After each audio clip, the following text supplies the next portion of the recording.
ኢትዮጵያ የገባችበት የህልውና ዘመቻ በድል እንዲጠናቀቅ ዜጎች የበኩላቸውን አስተዋጽኦ በማበርከት ላይ ይገኛሉ።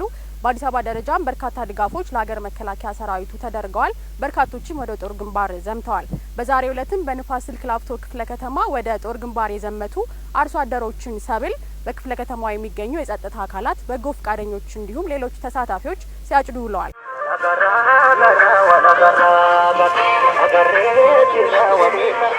የንፋስ ስልክ ላፍቶ ክፍለ ከተማ ነዋሪው አቶ በቀለ ለሚ በስራ ያግዟቸው የነበሩ ሁለት ወጣቶችን መርቀው ለህልውና ዘመቻው ወደ ግንባር ልከዋል።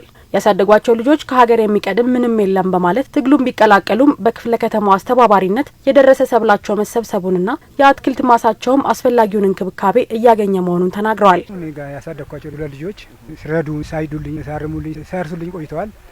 አሁን በዚህ በሀገራችን ላይ በተከፈተው ጦርነት አገር ካሌለች እኛም የለንም፣ እኛ አቅማለን እንዘምታለን፣ ፍቀድልን አሉ። ለማንኛውም ፍቀድልን እንዘምታለን፣ ዘማችን ለሀገራችን ለመጠበቅ ሂዱ ዝመቱ። በቃ እኔ ያለው ደረጃ እዚህ ያሰራለሁ፣ መንግስትም ከረዳኝ ይረዳኛል፣ ያለውንም በሰራተኛም አሰራለሁ ብዬ ሄዱ ዘመቱ። እንግዲህ አገር ካሌለ ማንም ሰው ምን ሰራው ስራም የለ። መንግስት አካል እየመጡ እያገዘኝ ነው። አጨዳውን ባጨዳ ቦታ ላይ አትክልቱን ባትክልቱ ቦታ ላይ ያቀረቡልኝ ስለሆነ በጣም አመሰግናለሁ። እንደ አቶ በቀለ ልጆች ሁሉ ታላቅ ወንድሙ ለእናት ሀገር ጥሪ ምላሽ ለመስጠት መዝመቱን ወጣት መስፍን ለማ ይናገራል። ወጣቱ ቀሪ የቤተሰብ አባላቶቻቸውንና የወንድሙን እርሻ የመጠበቅ ኃላፊነት ተረክቦ ባለበት ወቅት ክፍለ ከተማው የደረሰው ሰብል ጉዳት ሳይደርስበት እንዲሰበሰብ ማድረጉ አስደስቶኛል ብሏል። እሱ እዚህ በነበረበት ጊዜ ያርሳል፣ ይለፋል።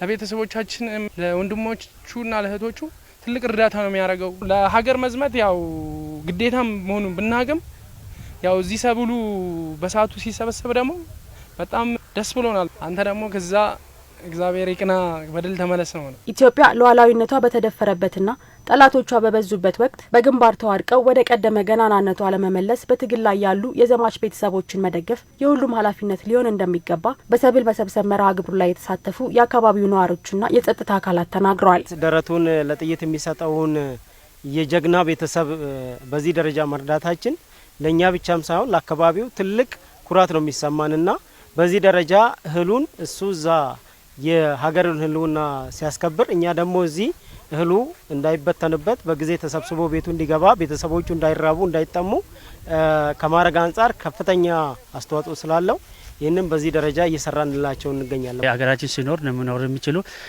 ሁለተኛ ደግሞ የኛ ሰላም ከሆነ ሰላማችን ስለሚረጋገጥ እነዚህ ወደ ሰላም እናስከብራለን ብሎ ለሚሄዱ ሰዎች ደግሞ ማገዙ የኛ ድርሻ ነው። እኛ ደግሞ እዚህ ውጭ ላይ ያለ እህል በዝናብም በምን እንዳይጠፋ እኛ ደግሞ አለን ብለን መሰብሰብ ግዴታችን ነው። ከንፋስ ስልክ ላፍቶ ክፍለ ከተማ በሺዎች የሚቆጠሩ ዜጎች የህልውና ዘመቻውን መቀላቀላቸውን የጠቀሱት የክፍለ ከተማ ዋና ስራ አስፈጻሚ ወይዘሮ ነጻነት ዳባ የዘማች ቤተሰቦችን ለመደገፍ በርካታ ተግባራት እየተከናወኑ መሆናቸውን ተናግረዋል። በተለያየ መንገድ እየታገዘ ነው። ቤት እድሳትም እየተደረገላቸው ነው።